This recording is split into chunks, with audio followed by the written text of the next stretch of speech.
यह कहानी आपको ज़रूर पसंद आएगी। तो शुरू करते हैं।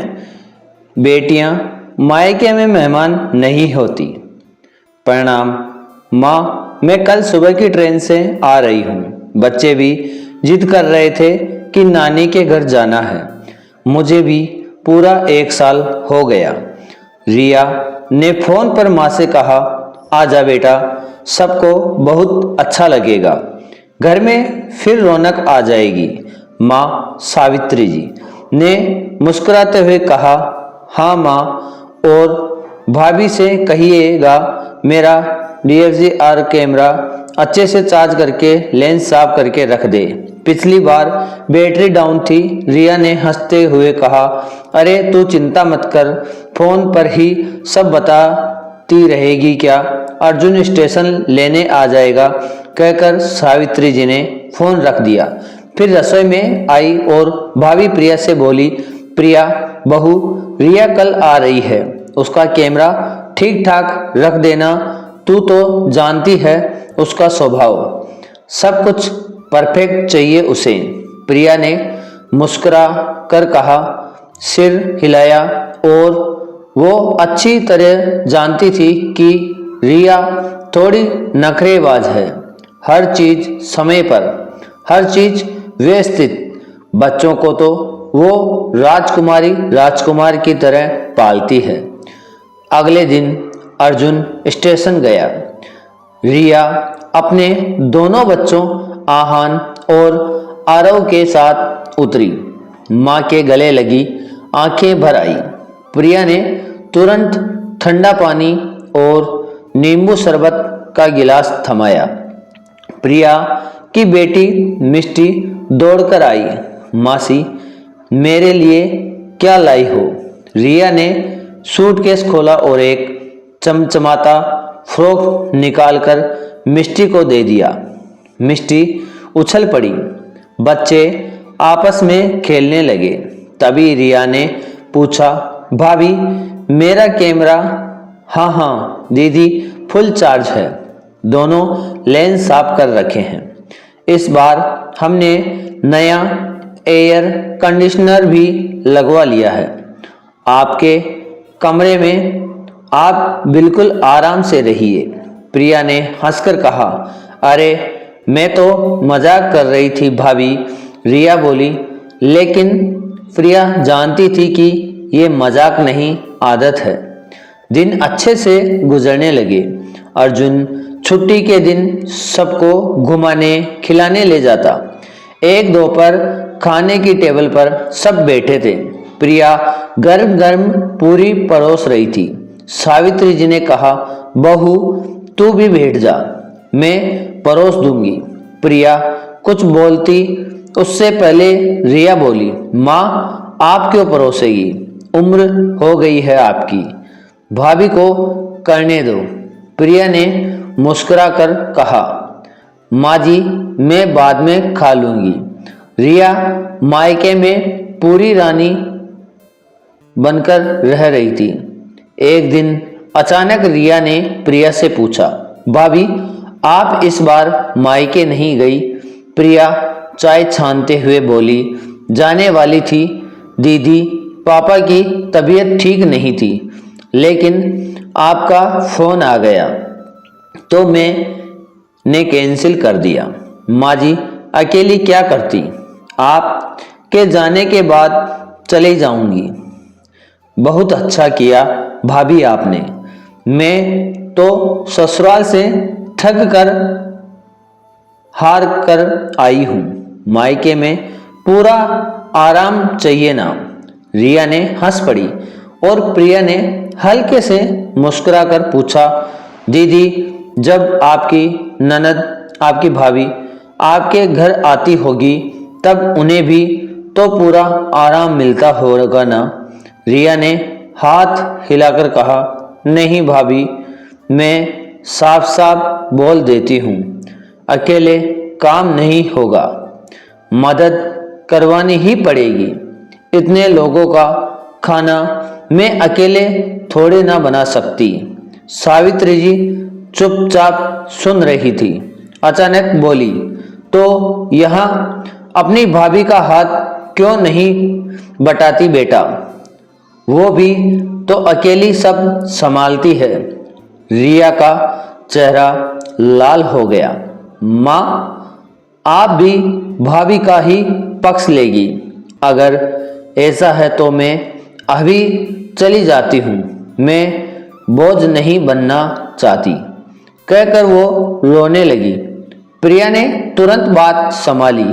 अरे दीदी, माँ जी का वो मतलब नहीं था।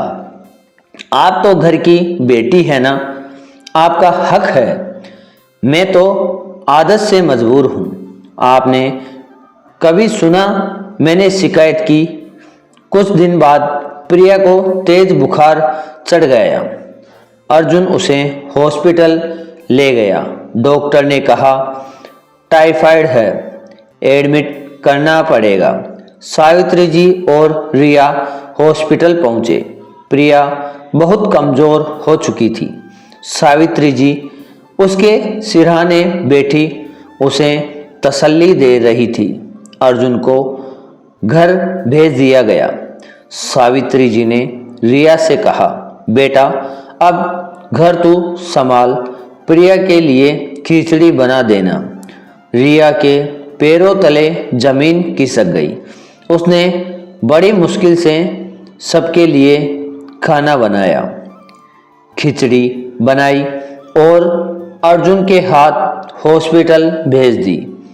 रात को जब सावित्री जी लौटी तो देखा घर साफ सुथरा, बच्चे चुपचाप खेल रहे थे। रिया थकी हुई सोफे पर बैठी थी। भाभी कैसी है? माँ, रिया ने पूछा। कमज़ोर बहुत है, कई दिन लगेंगे, तू है ना, मुझे चिंता नहीं, सावित्री जी ने कहा। रिया मन ही मन सोच रही थी, इस बार तो फंस गई। न शॉपिंग, न पार्लर, न आराम। 10 दिन बाद प्रिया घर लौटी। अभी भी कमज़ोर थी। अर्जुन ने उसे अपने कमरे में आराम करने को कहा। रिया कमरे में आई और बोली, भाभी, हमारे आते ही आप बीमार पड़ गई, जल्दी ठीक हो जाइए ना, मुझे आपका घर संभालना नहीं आता। प्रिया ने धीरे से कहा, दीदी, ये आपका भी तो घर है, फिर ऐसा क्यों बोल रही है? एक दिन प्रिया ने रिया से कहा, दीदी, मेरी अलमारी में नीले रंग का बैग है, जरा ला दीजिए।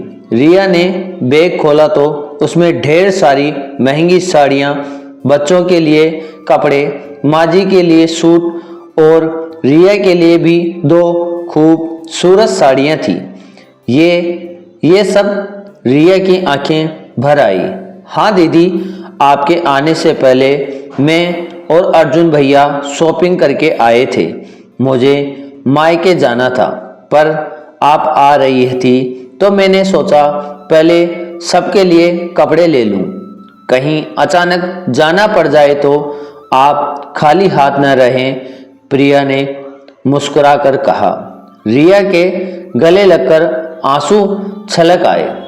वो प्रिया के गले लगकर रोने लगी। भाभी, मैंने आपको हमेशा गलत समझा, ताने दिए, नखरे किए, पर आपने कभी मुझे मुंह नहीं लगाया। मुझे माफ कर दो। अरे दीदी, आप इस घर की बेटी हैं, आपका हक सबसे पहले है। अब मैं ठीक हूँ, चलिए सब मिलकर घूमने चलते हैं, खूब शॉपिंग करेंगे। प्रिया ने हंसते हुए कहा। सावित्री जी दरवाजा पर खड़ी सब देख सुन रही थी। मन ही मन बोली, कितनी नेक बहू दी है भगवान ने, और बेटी को भी आज समझ आया कि सच्चा प्यार चुपचाप खामोशी से निभाया जाता है, शोर मचाकर नहीं। अगले दिन से रिया खुद किचन में हाथ बटाने लगी। प्रिया मना करती तो रिया हंसकर कहती, भाभी, जब तक आप पूरी तरह ठीक नहीं हो जाती, किचन मैं संभालूंगी, और हाँ, इस बार मैं थोड़ा ज़्यादा दिन रुकूंगी। प्रिया मुस्कुराई और बोली, दीदी जब मन करे तब आइए, जब मन करे तब जाइए, बस यही प्यार बना रहे। और सचमुच उस दिन से ननद भाभी नहीं, दो सगी बहनें बन गई। बेटियां मायके में मेहमान नहीं होती, वो तो घर की रौनक होती है। बस कभी कभी उन्हें याद दिलाना पड़ता है कि घर की रौनक बनाए रखने वाली असली मालकिन भाभी भी तो कोई है।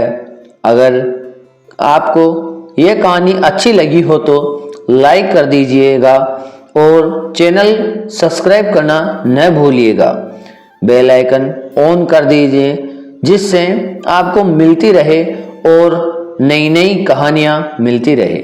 एक और नई कहानी में तब तक के लिए धन्यवाद।